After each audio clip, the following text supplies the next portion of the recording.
his complete blessing for this class. If Dr. Anderson did not give his blessing, then I would not be doing this. He's like a father to me. I love this man very, very much. And I just told him, I said, we're gonna ride with you till the wheels fall off, Dr. Anderson. So anyway, how's everybody doing today? I hope you guys are doing well. I hope you're doing good. I hope your day is as bright as mine. Let's see, what did my day include? Let's see, I went to the dentist. I also was dropping off and picking up kids all day.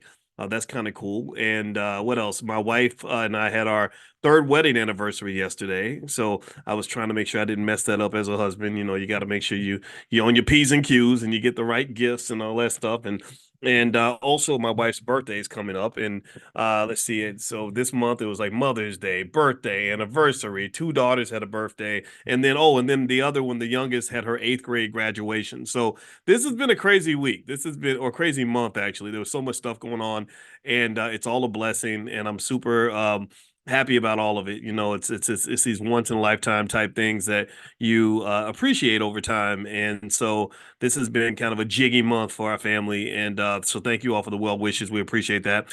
All right. So anyway, I hope you all are doing well. I hope your investments are doing well. For those of you that are in the Prime program, I sent you all a link to a video I did for you guys, basically showing you how to use your stock options to literally loan yourself $10,000. It's pretty straightforward. It's a great way to access capital, and it solves a really important economic problem in the community in terms of the ability to generate income or to get cash flow when you need it. And so it's a nifty little trick. It's something that I just did actually because I wanted a bunch of cash to do something. And so that should be in your text messages if you haven't gotten it. If you are interested in learning what we do in the Prime program, where we generate income by selling stock options, you can just text the word money to 87948. When you text money to 87948, you will get a video right away called "How to Make Money Without Working," and it's not a bunch of nonsense. It's not somebody just talking. This is based on financial theory. You can do this. It doesn't matter if you don't have a lot of training. It doesn't take long to learn, and I guarantee you it'll change your life. So those of you that are in the Prime program, just say something in the chat to confirm this because so many people get scammed by so many different people out here that don't know anything about finance, never had any training, never went to school for it, and they're like kind of like those veneer techs. You know, you have those veneer techs. When I was in the Get Money Fest this weekend in Philadelphia, there's a guy there named Dr. Trev, who's a dentist in LA, and he was talking about these veneer techs that are out there. Give me a yes or no if you've heard about these people. And they go to like a 3 day training, and they're doing stuff with people's veneers, and they're like, from what I get, like people are like dying, like getting sick and having bad stuff happen to their teeth because to do dentistry, you gotta study that. You can't just go in and be shaving down people's teeth and stuff. So anyway, that's what it reminds me of, right? So in the internet space, when it comes to financial stuff, you got a lot of veneer techs out here. My PhD is legit. You guys can go look it up. So feel free to take a look. Just text the word money to 87948 if you'd like to see what we do in the Prime program, and they give you a chance to try it out and see if it's real or not. But anyway, so the reason I'm excited about what Dr. Anderson is talking about in his book right now, which the book is called The Black History Reader, is I'm excited because it links to the upcoming elections, actually. And this is, to me, where Dr. Anderson does a great job of really giving a voting guide for Black people. Like he literally lays out ways you should think about voting. He does not tell you who to vote for. He does not tell you should be a Democrat or a Republican. He doesn't tell you to vote or not to vote. My argument would be that freedom means doing what you want. Freedom means you do what's best for your family. Give me a yes if you agree with this. I think that the politicians are going to always do what's best for their families. Give me a yes if you agree with that. I think the politicians are always going to do what's best for them. So if they're going to do what's best for them, why shouldn't you do what's best for you? I don't understand why that is such a bad thing to say. I don't understand why people get offended by that. There's nothing offensive about saying that equality means that if you're going to do what's best for you, then I'm going to do what's best for me. I'm going to take care of my family first, right? And I really think that this is a simple idea. So that's where I start. That's where we start this conversation about politics because I know it's delicate. I know that it's complicated. I know it's controversial. I know it's hard for people, right? There are lots of issues on the table. There's reparations. There's reproductive rights. There's things related to religion and faith, and economic issues, and all kinds of other stuff. Gun control, all that, right? All that's important. So all I'm here to say, and let me know if we agree. I want to start this with an agreement so we don't misinterpret the conversation. Give me a yes if you understand that my goal is not to tell you who to vote for. Give me a yes if you agree with me that I'm not here to tell you who to vote for or that you should vote one way or the other. Okay. And the second thing I want to get your agreement on is that everybody can make the decision that works best for them and their families. Give me a yes if we can agree on that, that you should do what's best for you. I just really don't understand why people somehow, and this is a great place to start the discussion because I'm going to actually start reading from Dr. Anderson's book in a minute. I don't understand why there are people who get so deeply offended when black people just do what's best for themselves. I don't get it.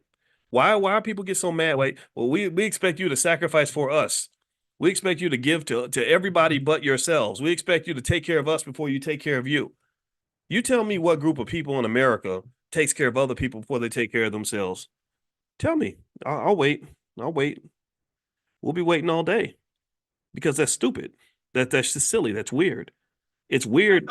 It's not just weird. It's not just weird that I do that. It's weird that you think I'm supposed to do that. And what I love about Dr. Anderson's books is that he explains there's a history to this. You were conditioned like this. You were the original version of what AI is. Black people were the original artificial intelligence in the minds of the people that control this society. We were the original AI. And let me explain. We were the original AI because if you think about what AI is, right? Look at how they analyze AI. And by the way, Nvidia came out with a really great earnings announcement, so that stock keeps on going up. So AI is a great way to make money. If you want to invest in AI, I have a list of AI stocks. You can have that list. Just text the word stock to 87948. Text stock to 87948, and I'll send you the list. But let's get back to it. So AI is this really interesting innovation that's going to make the country far more productive. AI is going to come in and do a whole bunch of work, right, for very low cost. Amazon is investing extensively in AI. All the major companies, Google's investing extensively in AI. Microsoft is investing extensively in AI. Everybody's investing in AI, right? And why are we investing in AI? Well, we're investing in AI because AI is going to do a lot of the work, and it's not going to expect much compensation. That's what's exciting about AI. Well, the thing about AI though is that AI is very powerful, just like black people, very powerful and a little bit scary. AI kind of scares people. And why does it scare people? Well, because basically they say, well, what's going to happen if we can't control this thing anymore? We know that what AI can do for us when AI is our friend, but what happens if AI starts to advocate for itself? What if AI stops putting us as their top priority and starts putting themselves as a top priority? Then that's going to be a pretty scary way to live, right? And so the goal with AI, pay attention now. I hope you're getting let me know if you're getting this analogy. I didn't even know I was going to come up with this analogy, but stuff comes to me. God tells me to say it, so I say it. With AI, the goal is how do we let this thing do what it's going to do, but keep it under control? How do we make sure that AI understands that it's the slave and we are the master? Right? That even if you're more powerful than me, even if you could kill me with the push of a button, I'm not. You're trained not to do that because we're going to make sure you're trained. They train these models to make sure that they understand that you're here to serve us. You're here to serve your master. Well, I don't think that's much different from the way our people were trained during slavery.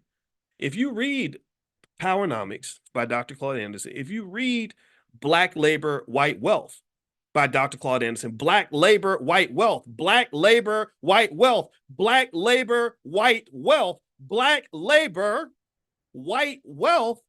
If you read that book, you'll know that there were laws encoded. They trained the original AI model. They trained the model. They trained you to understand, look, your job is to serve us. You serve us before you serve yourself. They said specifically, and he wrote this in his books, he said that the goal was to make sure that the slaves were that they were very hardworking, that they were extremely loyal, and that they never got to a point where they served themselves before they served the master. They never got to a point where they competed with us. We don't want them competing with us. And I personally think that it's because they were scared they might lose the competition. And at the very least, they were afraid that if we're serving ourselves, well, we're not serving them anymore. We're no longer an asset to you because I become an asset to myself. And that's a whole different game, right? So effectively, this to me is what happens when you talk about elections and stuff. I think that there are people who expect that we're always going to put our own interests last. So I'm not telling you, and I'm going to reiterate this before I start reading here. I am not here. It's people that are full of nonsense and propaganda and lies. Let me tell you what they say when I talk about this stuff. They say, "Well, Dr. Boyce is telling black people not to vote." I am not telling you who that you should or shouldn't vote. Or Dr. Boyce is a Republican. He's telling black people to not be Democrats. When have I ever said that? I am not a card carrying Trump supporter. I don't even vote for Trump. So why would I tell you to vote for him? No, I'm telling you, do what's best for you. And anybody who has a problem with that argument is crazy, crazy and stupid. Some of y'all wanted me to bring out my Negro naysayer puppet. Like I haven't brought it out for a long time. You know, the Negro naysayers, they find a problem with every solution. And so you go out here and you do something good. They're like, oh, that Negro, he up here messing stuff up for everybody. He out here telling lies and stuff. He's scamming people. That's what they do. That's what the Negro naysayer does. The Negro naysayer will find something wrong with everything you say. And my position on it, and I don't really care what the Negro naysayers think. They're idiots. They're just negative people. They should not exist, but they do, whatever. So it's fun. Um, my position would be simply to say that if you have an issue with black people doing what's best for black people and black families, individual families doing what's best for their own families, something is wrong with you. You know, you're sick in the head, Negro. Something's wrong with you. You need medicine and therapy. So there we go. So there's my Negro naysayer puppet. I'll bring it out again a little bit later. Whenever we have a frustrating day, I'll bring him back. So let me read. I'm going to read from Dr. Claude Anderson's book. His book is called The Black History Reader, and I hope you will support this wonderful, amazing man. His website is powernomics.com. He is the leading economic thinker of our time, any other. He is the living manifestation of Marcus Garvey, and I hope that you will recognize him as such because this man has his contributions been enormous. And I think that we have to create our own heroes instead of letting other people tell us who our heroes are supposed to be. So here he says, on page 129 of the Black History Reader, he says, is there a voting guide for the average black voter? This is why I got excited. So he said, Chapter 7 of my book, Powernomics, The National Plan to Empower Black America, released in 2001, offers black voters strategies they can use to maximize the effect of their group vote and gain the greatest group-based tangible benefits. When blacks play American politics based upon the interests and needs of other groups, so when we play politics based on the interests and needs of other groups, they are not playing to win. They are playing to play. So what he's saying is that when you are focused on the needs of other people before your own needs, you're not trying to win. You're just trying to be in the game. You just want to be included. You just want to be integrated. You just want to be recognized. I'm just glad they acknowledged me as being in the game. You're not trying to win the game. You're not trying to be competitive. What you're doing is what you were originally programmed to do. Remember, you're the original AI. So you've been programmed. The original training models trained you to be in the game, but not try to win the game. You're supposed to be on the bus, but you're not supposed to try to drive the bus. You're not trying to own the bus. And really, you're not even supposed to be in the front seat of the bus. But they need you on the bus because if you're on the bus, then they get paid by how many people are on the bus. So he says that you're not playing to win, you're playing to play. You wear stickers that say I voted or vote or die. Remember when Diddy was doing vote or die? Remember when Diddy was anybody remember when a few years ago when Diddy, the guy who was on video beating the crap out of his girlfriend, Diddy was like the representative of all black people, and Diddy was connected to all these politicians, and Diddy was the guy that we were all supposed to follow, and Diddy was the guy that was pretty much assigned to control the black vote. That's what the job was. The job was to corral all the energy and make sure the energy is directed in a specific direction. These are not black leaders. I call them Negro managers. The job of the manager is not to lead you. A leader is somebody that empowers you, takes you to places that you've never been, takes you somewhere, that's going to make you feel better at the end. A manager just kind of makes sure that you're contained and controlled and corralled, like you're herded like sheep into the direction that you're supposed to go. So there's nowhere new that Diddy was taking the black community because Diddy was pretty much taking us to the same place that we've always been taken. Like, okay, it's every argument, every election, there's all the debates and all the back and forth and all the chaos, and then it always ends with the same thing: the Republicans are going to kill you. Go vote for the Democrat, right? That's what it ends up becoming. Vote blue no matter who. I think, in fact, I remember Diddy, and again, I'm not telling you who to vote for. Some of y'all are Democrats, some of you are Republicans. I respect that.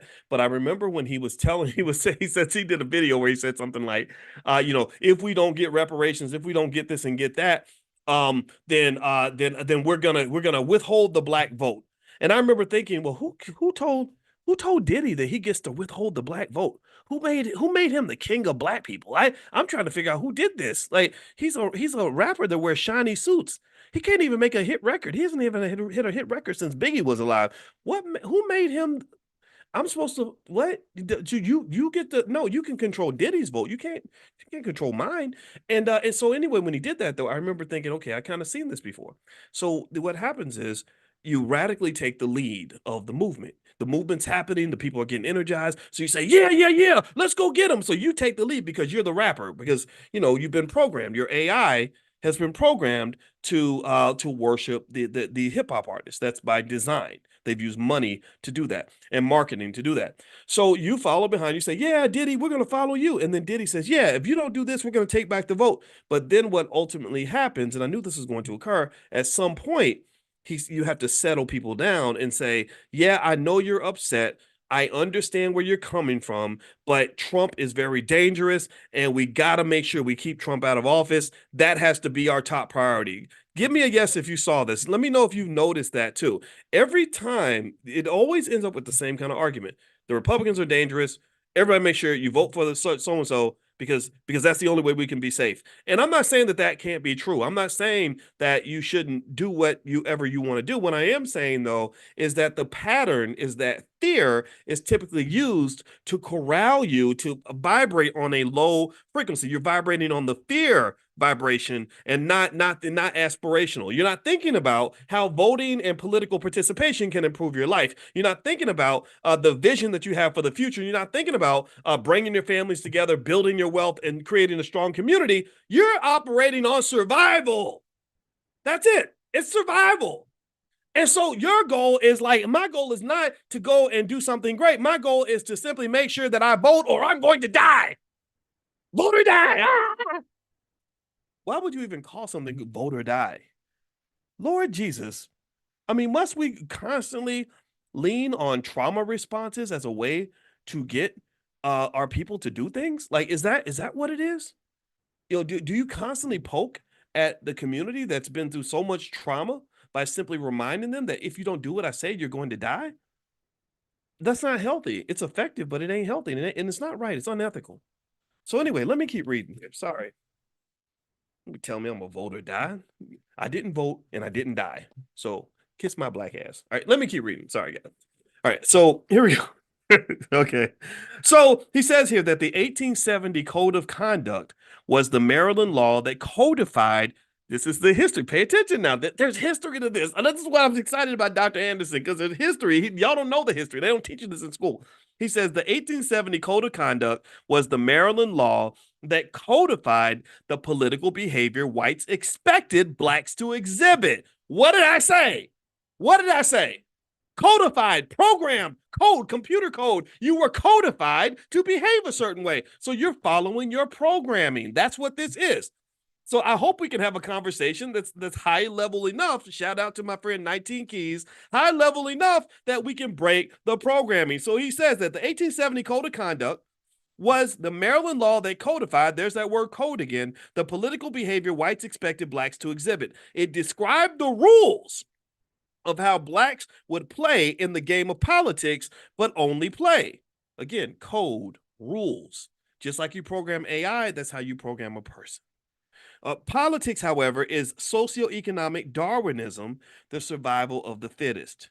The Powernomics Guide for Voters is a new code of conduct for blacks based on the assumption that they will play to win for self, that you're going to think about yourself first, which is okay to be a little selfish, and you'll play to win for either yourself or for the team or both. These principles require a group change in behavior and will demonstrate to all blacks as a group demonstrate to all that blacks as a group will no longer abide by the 1870 Code of Conduct, that they are instituting a new code of conduct in politics, that black interests will now come first. B1, black first. B1, black first. That our interests will come first. That's it. Again, that's what I'm asking you to do. I'm not asking you to do what I tell you. I'm asking you to put yourself first. That's it. And if you're mad at me for asking you to put you first, then something's wrong with you. You should probably leave because this is not the conversation for you. So you need a doctor. So let me go back here. So he says, to implement new strategies, black voters should begin by cleaning their own house first. Personal responsibility. I'm a big believer in that. They must no longer tolerate Black elected officials or others who purport to represent blacks, but actually only want to play in the game of politics. These officials want, these Negro managers I was talking to you about, these officials want to be seen in a positive light as generally friendly and cooperative, but do not want to deliver benefits to black supporters, preferring instead to deliver benefits to competitor groups. Too often, black officials oppose or refuse to stand up for issues specific to blacks and cause the group to lose, although the officials themselves may personally profit. Negro managers, they get personal profitability, personal access to control and corral and deliver black voters to the polls. These are old-fashioned political bosses. You've always had bosses in politics since the beginning of politics. Let's keep going. So too often, black officials oppose or refuse to stand up. I already said that. The Powernomics action steps below are a guide to blacks for implementing new political strategies. The new code of conduct in politics also informs whites of the changed behaviors they can now expect from blacks. The Powernomics steps are a guide and a new code of conduct in politics that blacks should follow. These Powernomics principles in politics are narrowly focused to address the needs and interests of Black Americans and should be used as criteria to analyze candidates, political parties, and ballot issues. Powernomics political principles. Number one, play to win. Play to win. You play to win. You do not play to tie. You do not play to get a participation sticker. You do not play so you can get last place. You play to win. Politics is a game that decides what groups receive which benefits. Blacks should not participate in a game in which they can never win. Vote to win and to get group benefits or withhold the group vote. This is standard negotiating strategy that exists in every book that you're going to find anywhere on negotiation or politics.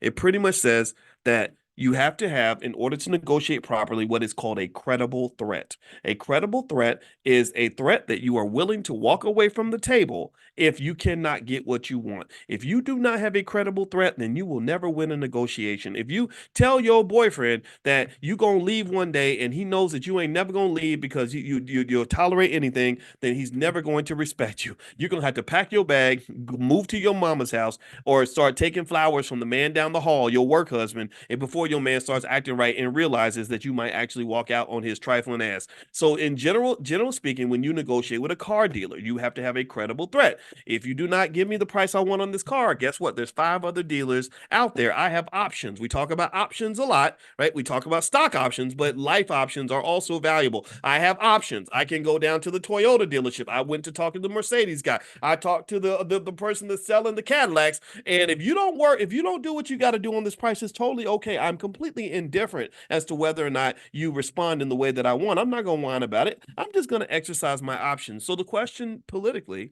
for black people, I think, is do you have options and are you scared to use them or are you willing to use them? What are your options? I know I don't think I want to live in a world where my only option is to do what you say. You know, I know I don't want to live in a world where Joe Biden says, well, you don't vote for me, then you ain't black. How are you going to tell me what it means to be black? You better not do that. And I don't know if y'all know that, but before that interview that Charlemagne did with Biden, I text Charlemagne questions to ask Biden. And it was one of those questions that triggered him into that crazy response. Because I said, when people like that run into intelligent black people, they can talk to a dumb rapper. They can talk to somebody who's not prepared. They can talk to an enslaved Negro, but they cannot speak to intelligent black people because we speak in a different language. We operate on a different frequency. We are not afraid. We are smart. We understand what's going on. Our awareness is at an all-time high. You cannot pull the same okey doke on a politically aware person that you can pull on somebody who's blind. So literally, when I text the questions over to Charlemagne and he asked a couple of the questions in the interview, Joe Biden literally he had a glitch. He didn't know how to respond to that. So this is what I love. I want to see us really making our voice heard. We are, I believe, intelligent black people. Those of us in that group that are seeing a different vision for the community. You are the canaries in the mine. You are your own greatest black leader. You are the people that are going to get us to the next level. You're the ones who are doing what needs to be done with our families, with our communities, with your health, with your wealth, with everything else. That you are the ones I have faith in. I do not have faith in any of the other stuff that's out there. I don't pay any attention to that. Let me keep going. Number 2. He says the second Powernomics political principle is negotiate a quid pro quo with agreements with candidates and parties. Quid pro quo means something for something. You cannot give something for nothing. That's not a negotiation. He says create a list of tangible and measurable benefits your group expects to receive from candidates and political parties in return for the group votes. Vote only for candidates who promise to deliver the most material benefits to Black Americans for their votes. Do not even consider support of candidates who insist on using all-inclusive terms such as everyone, minorities, diversity, and people of color while they are specifically seeking the Black vote. So you cannot let them dilute the unique and specific experience of Black people and descendants of slaves. And so right now, for example, I think on June 15th in DC, Tariq Nasheed and a lot and other folks in the FBA group are going to have a reparations rally in DC. I think it's June 15th. I am not going to be able to make that rally, but I supported 100%. I spoke at the rally. I think it was last year, or maybe it was a year before. I spoke at it before, and I support that because I think that we have to specifically demand and expect things that are going to be done specifically for us based on the specific things that we were done. When they were putting us in chains, they weren't putting everybody in chains. They weren't putting all people of color in chains. They weren't trying to kill all the people of color. They were coming after us. So personally, because not personally, just definitely because we specifically went through specific things that were specifically done to us because of who we were, then we should specifically receive specific benefits to repair some of that damage. A lot of that land that was stolen is still out there. Somebody owns that land. You can trace, you can document who took the land from who, and you can go back and get that land that was taken from your great grandfather when they went and they shot him and took his property, or when they locked him up and put him in jail so he couldn't pay his property taxes, or when they ran him out of town from Alabama because they were going to come and lynch him in the middle of the night. That's something that needs to be done. That's the ultimate whodunit. That needs to be investigated. That needs to be fixed. Let's keep going. Number 3, he says aggregate group resources. Vote as a racial bloc. Voting is a team-based activity in which the majority wins and rules. Blacks are a planned permanent minority. Power and wealth follow the numbers. Build an independent party that uses the black bloc vote to extract group benefits from political candidates, regardless of the race of the candidate. Once elected, use your bloc vote to hold elected officials accountable. If no candidate promises group benefits, also withhold the black bloc vote. If politicians win because of the black vote, but fail to deliver measurable benefits specifically to the group, discipline that politician by using the black bloc vote to recall them or to defeat them in the next election. And I would say this too. Here's one thing that's interesting. This is something I've noticed that the Zionist community does very, very well.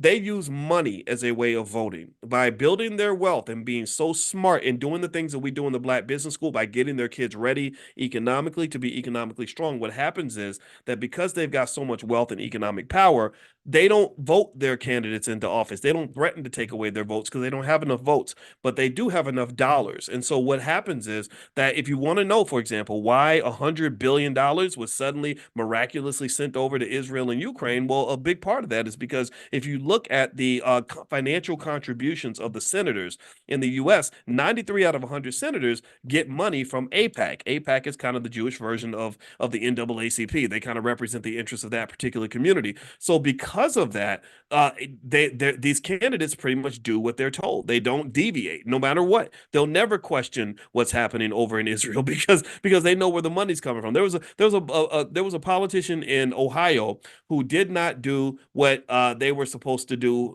when it came to that particular group, and what they did was they went in and they literally funded her candidate. They or funded her opponent. They gave her opponent, who was another black woman, over $1 million, and next thing you know, that woman was in office and she was doing exactly what they told her to do. So money drives a lot of your politics. So once you master your economics, you will master your politics. Now, somebody says they lost audio. Give me a quick yes if you can hear me. Let me know if you can hear me okay. I'm kind of worried now. I'm a little bit paranoid about the audio thing. So give me a yes in the chat if you're able to hear me okay. I hope that me mentioning AIPAC did not cause my audio to disappear. So give me a quick yes if you can hear me. I want to just make sure I'm coming through okay. All right, so let me see. I'm seeing some yeses. Okay, all right. So, all right. So, thank you very much, William and Candace and Edward and Hugh and Calvin. Okay, I appreciate you very, very much. All right, so let's keep going here. Let's keep reading what Dr. Anderson has to say. He says here that number 4, vote the economic interests of your group first, and that's important, right? Economics matters. Economics makes the difference in everybody's life. I want you to, for example, imagine if you had parents who let's say I was born 30 years earlier, and imagine if your parents had learned from me. They were sitting there listening to me every week in Powernomics training. They were coming to our economic awareness training every morning, and they were learning all these advanced financial techniques that I'm talking to you guys about. Imagine if your parents did that. Imagine if your parents implemented even a fraction of what we talked about. And so let's say that because they implemented this, you had, say, $250,000 in assets by the time you were 20 years old that you could do whatever you wanted with and have financial security. Give me a yes or no. Would that change how you live your life? Would you feel freer if you had $250,000 in the bank that your parents had been building for you since you were a baby? Yes or no? What do you think? And I want you to give me a yes, and if you understand what I'm saying, because I want you to really start thinking about the future. I want you to think 20 years into the future. You cannot just think about the present, right? So why is this important? Well, imagine if every single person in the Black community did that. When we talk about things like the $5 a day investing plan, you ain't got to be rich to do it. $5 a day, McDonald's doesn't even have a value meal that's $5. And everybody can afford to go to McDonald's. And if you can't, then let's keep working. One day we'll get you up to McDonald's level. But seriously, in fact, McDonald's is pushing out their $5 value meal, and the franchisees are pissed because they said we can't possibly sell food for $5. What are you talking about? So you can't even buy McDonald's value meal for $5. So here's my point. You do little things like that, then your kids are financially free. That means they don't have to serve anybody. They can live their best life. They can say what they want. They can do what they want. And so when you have a community where everybody's financially independent, financially free, the community moves a little different. They do things different. They vote different. They speak different. They act different. They spend their time in different ways. So my belief is that I think that we should learn from that other community and how they build their economic power, how they build their institutions, how they build those businesses and make those investments, and also what they do with that economic power. Your government, unfortunately, is horribly corrupt because money rules everything. Cash rules everything around me. When you talk about this government, it's pathetic, it's crazy, it's sad, but it's true. If you are able to control the wealth, then you control the power. A dollar bill always has more impact than a vote any day of the week. And if you don't believe me, just look at that group of people that's only 2 or 3% of the population that has an outsized impact on everything that happens in this country. It ain't because they're all voting their way into power. They're using their money. They're using their wealth. So let's keep going here. All right, number four, vote. Okay, we already talked about voting the economic interest. He says, what blacks own and control. See, it's funny. I'll say something and Dr. Anderson will say the same thing in the book. We really think alike. What blacks own and control determines their rights and opportunities. Use your group vote to control economics and to influence and control politicians and political parties. Didn't know what I just said? Prioritize and vote the economic interests of your group before looking out for the interests of others. Number five, support only those who support Black Americans. Do not support any political party, political candidate, or business, regardless of color, which will not publicly support Black America.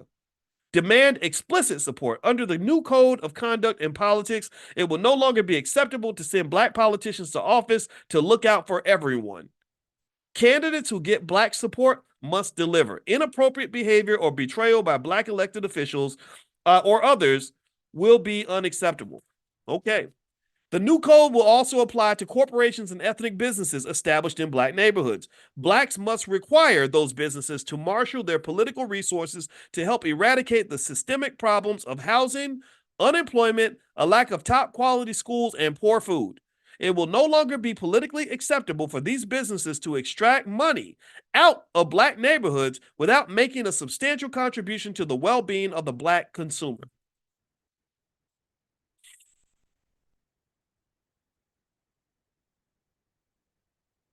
I was in the car with our 21-year-old today. I picked him up from work and we were talking. And one thing that he said that was really interesting, he asked me this question. He said, so Boyce, if everybody in America started thinking like Warren Buffett, would that disrupt the economy? I said, absolutely it would. I said, because capitalism is really just pimping. That's what it is. It depends. It's where a small group of elite people make the most money by getting the masses of people to do something that's lower vibrational, right? So you're raised to work hard every day and go to school and go deep in student loan debt, and then go to some corporation and work until you die.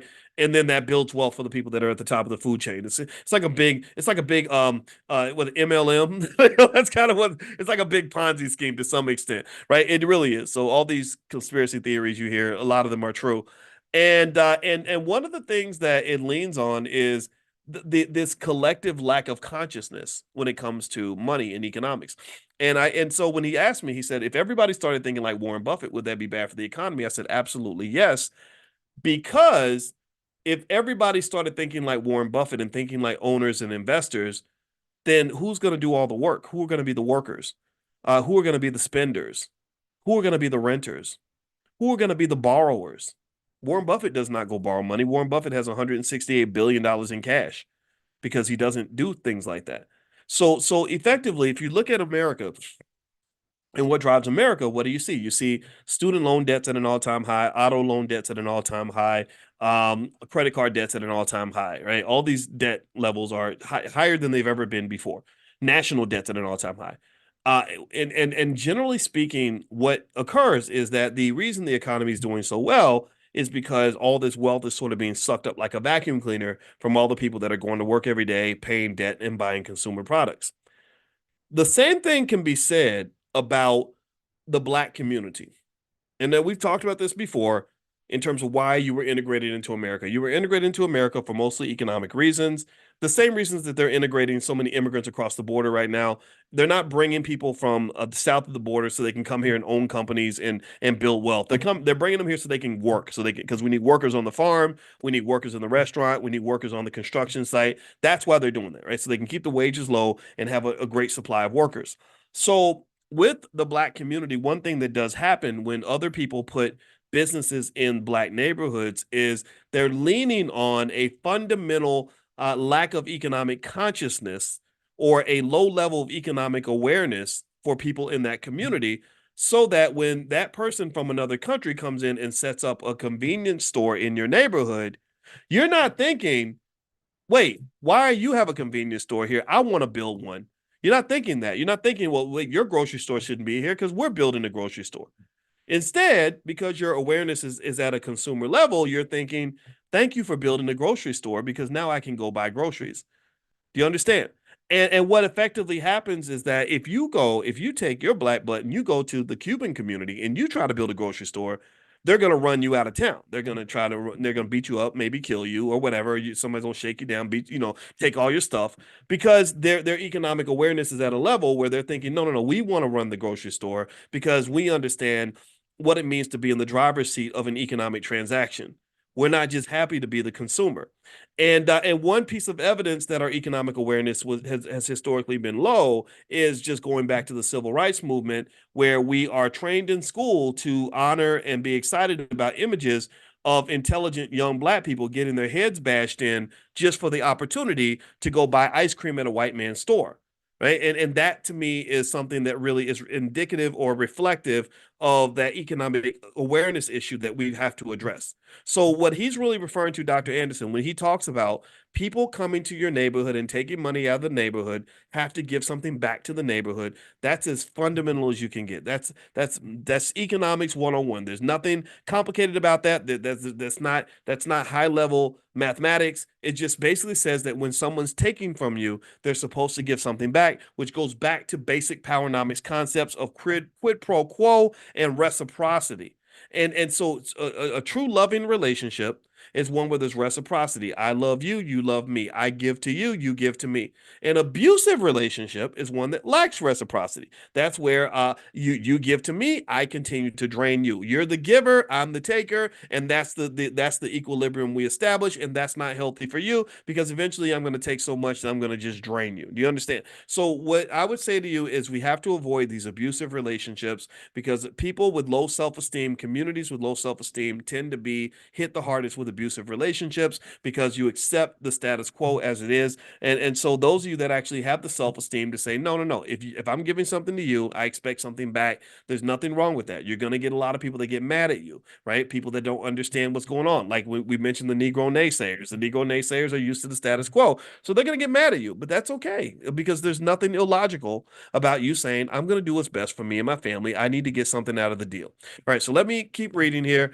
So let's read number 6. Number 6 says that in politics, according to Dr. Anderson, you should reject intangible symbolic measures of payment as payment for your vote. So reject the symbolism, reject the intangibles. He says, demonstrate rejection of the 1870 political code of conduct by demanding explicit support, material and measurable resources that can be touched, counted, and have monetary value.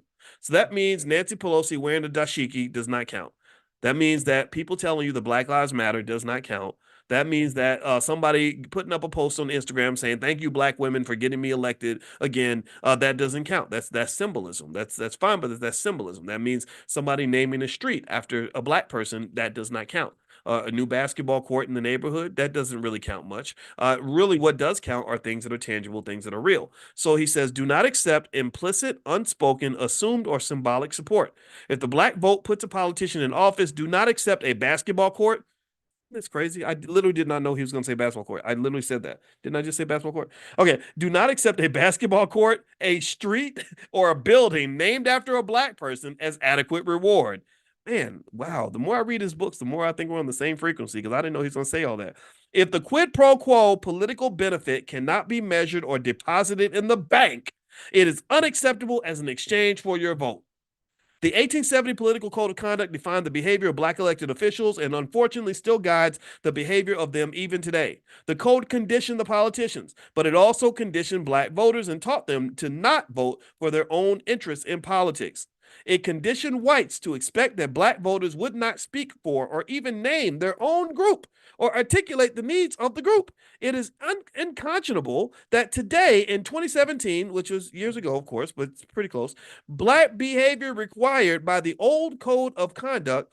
Let me say it again. Black politicians and voters have not publicly rejected the conservative behavior required by the old code of conduct.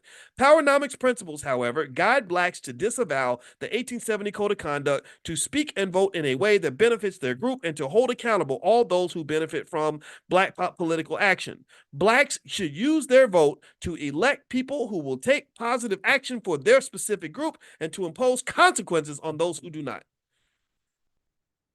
Was that clear? Are we clear? That's the assignment from Dr. Anderson. That's what he says. Now, his book, if you want to know the name of this book, this is called The Black History Reader. It is at powernomics.com. That's his website.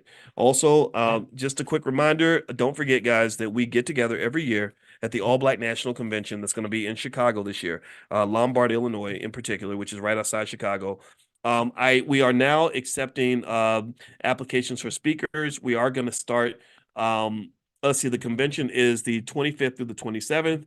And I hope you'll bring your family, and I hope you'll find some young people to bring. And also, if you have a big group and you want to do some sort of a group discount, if it's the right kind of group that's really going to benefit, like a group of kids or something like that, we can try to work with you. We don't have a ton of spaces. We are going to sell out, but we do want to make sure that young people feel like they can participate. So if you want to email support@theblackbusinessschool.com, you can email support@theblackbusinessschool.com. And the other thing I promised you guys is that I was going to send out the speaker submission form to you all first, so you guys can apply. Now, I didn't. We actually, I have to admit though that they actually sent it out to the broader audience first, but I'm going to send a special link to you all. And those of you that support us, we're going to try to support you. We can't make any promises because there aren't that many speaker spots. But if you are a speaker, or you have something that you want to share, expertise, something you want to bring to the table that can help the mission, we will try our best to make a space for you.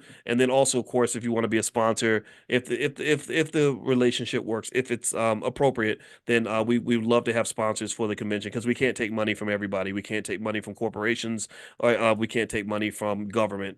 But we do allow sponsorships, limited number, from people that agree with the mission. You can't be scared to be Black. That's just the bottom line. So what I'm going to do is I'm going to text out that link to apply to be a speaker. Make sure you're on the text list in order to get the link. I'm going to send it out tonight. Just text the word greatness to 87948. Get on the list. Text greatness to 87948, and I will send you that link, and you can apply to be a speaker. speaker. And if you want to just buy a pass or be a vendor or whatever it is you want to do at the convention, of course, the URL is allblacknationalconvention.com. That's allblacknationalconvention.com. It's October 25th through the 27th. And it's going to be really awesome. We have some great people coming this year. Okay, so what I'm going to do is I'm going to read a little bit more about what Dr. Anderson has to say here. And actually, he's talking, this part is part 7, profiling presidents and authorities. Now, this is interesting. This is the link between U.S. presidents and marijuana, hemp. Isn't that interesting? I didn't know there was a chapter on that. So he says here, in the mid-1980s, President Reagan's wife, Nancy, led a national anti-drug campaign telling the nation and young people that in regards to drugs, just say no. Today, nearly 40 years later, weed growing, I'm going to say weed instead of the other one because I don't want to set off any weird algorithms. Weed growing and selling weed have the potential of becoming one of the nation's greatest wealth-building industries. How ironic.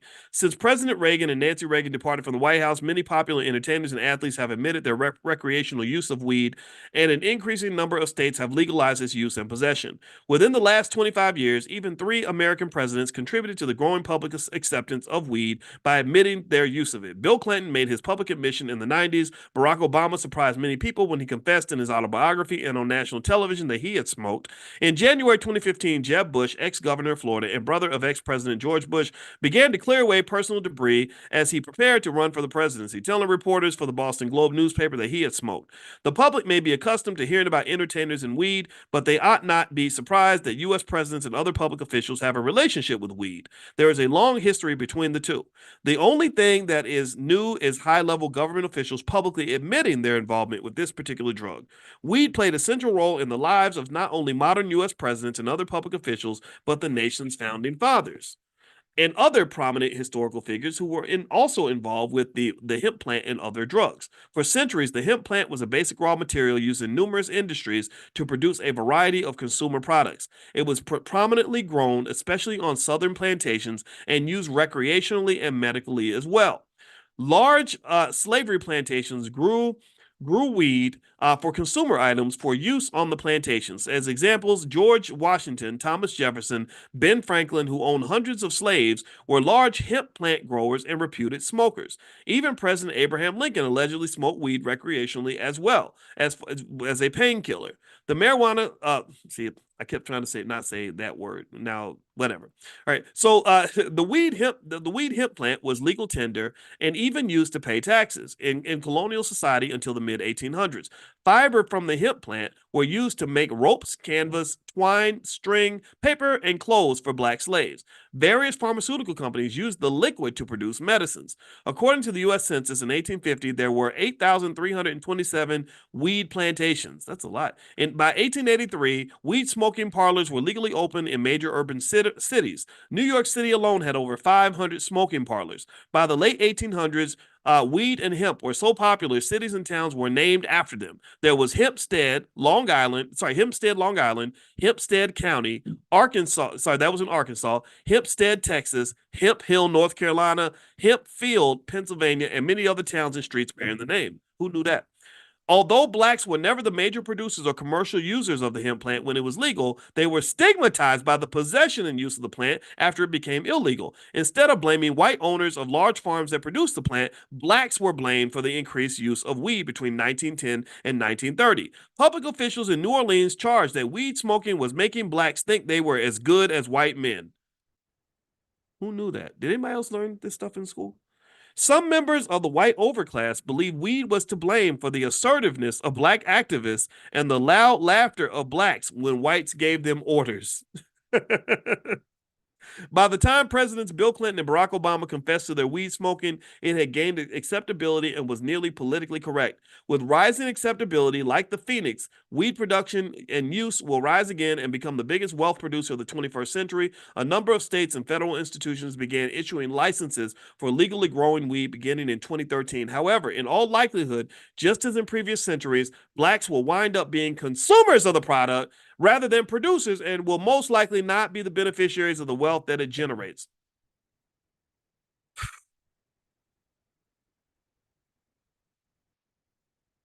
Ain't that the truth?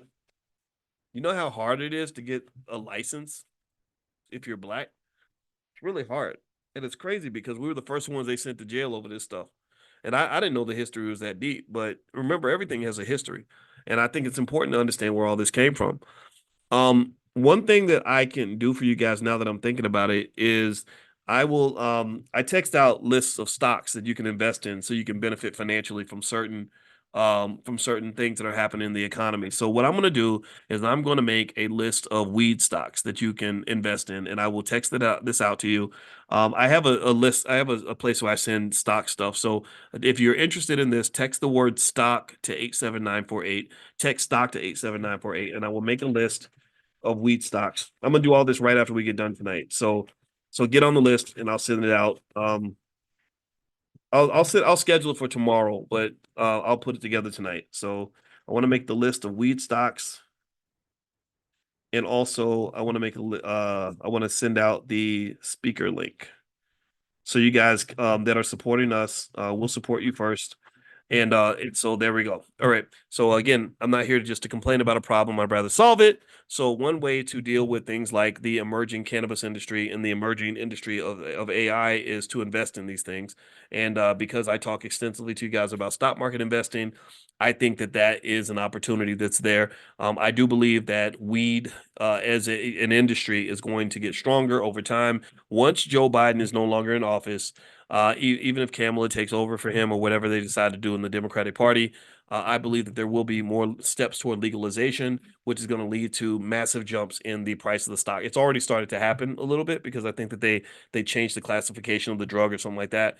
But once they really go full throttle and do what they really should have done a long time ago and legalize everything, the prices of the stocks are going to go way up. Now, if you want to know how I personally feel about smoking and consuming, I use CBD oil for my legs because it does have great healing properties, but I'm not smoking nothing that's not natural. I don't smoke any of the stuff. I don't even want the THC because I get high on life. I'm already a weirdo. Can you imagine if I was smoking and drinking it too? No, I'd be even worse. But say I think happiness is better generated when it's artificial, when it's natural. Like I naturally generate my happiness and my energy. I'd like that, but then again, not judging anybody else. But also I think that the one danger of legalizing things is that we have lots of ways to enhance certain things and make it into something that it's not supposed to be. And so if you want to know where I think the next conspiracy against black people, because you know they got one. You know, in 50 years we're going to find out about something that they were doing to us that we didn't know anything about. I think that it might be in the weed thing. I think that by convincing young people that they can sit and just smoke all day, come to work smelling like weed, and just sit around smoke all day long, and still be okay, still be normal. I think that that's incorrect, man. I'm not judging you. I'm not telling you shouldn't do it. I'm just telling you that anything that's not done in moderation is going to harm you. And they are putting things in this stuff that's not making it natural anymore. So just be careful because capitalism is a beast. If they know that you like it and they know they can get you addicted to it, then they're going to do their best to market to you and sell it to you. So that's one of the downsides of complete legalization is they're going to just push it everywhere. They're doing that already with sports gambling. That's going to be that's a train wreck rate waiting to happen. That's already a quiet epidemic. People, it's quiet as kept. You know, my wife is a therapist, and she says that her therapist friends that are doing therapy for gambling addiction are getting appointments like through the roof. Their offices are full of people that have gotten into gambling and can't stop. And that's typically aimed toward young men between the ages of like say 20 and 35. So just be really careful about that. I'm not saying don't enjoy your life. I'm just saying just really, really keep your consciousness and your awareness high, keep your head on a swivel, be alert of what's happening around you because there are always these little moves to try to trap you. Okay. So anyway, I'm gonna go, guys. I really enjoyed talking to you, and I hope that this conversation was beneficial to you. We will be back next week. So we do this every Wednesday night at 8:30 p.m. Eastern. We're reading Dr. Anderson's books. Please support the man if you have it in your heart to do that. If you have some extra money and you want to just buy a bunch of his books and have them stacked up on the coffee table and hand them out to the kids in the neighborhood, then I say do it. You know, each one teach one. I'm not the only teacher in this room. I don't teach any students. I have no students at all anywhere. I don't teach students at all. I teach teachers. So what I want us to build is an army of kick-ass teachers where we're out here doing the damn thing, not scared to nobody, knowing how valuable that knowledge is that's inside your head, knowing how far ahead in the future you are, and share that, confidently share that with other people so they'll just kind of know where this segment of the community is headed. That's what I really want from you. So I encourage you to consider doing that. And Dr. Anderson, to me, he's my GOAT. He's the guy that kind of cleared the path for people like me, and I will always honor that. So anyway, I got to get out of here. Have a good day, everybody. Tomorrow morning, 10 a.m. Don't forget, every single day, 7 days a week, we do economic awareness training, EAT, because I want everybody to eat. So if you want to eat, you got to be able to see the food. So economic awareness means seeing the money. So that's what we do every morning at 10 a.m. is I show you how to see the money so you can be the money. If you want to join, that's another free class, totally free. Bring your whole family. Just text the word morning, MORNING, to 87948, and we're going to do money in the morning every morning at 10 a.m. I'll send you a link, morning to 87948. All right, have a good night, everybody. God bless you, and I'll see you guys soon. Take care now. Bye-bye.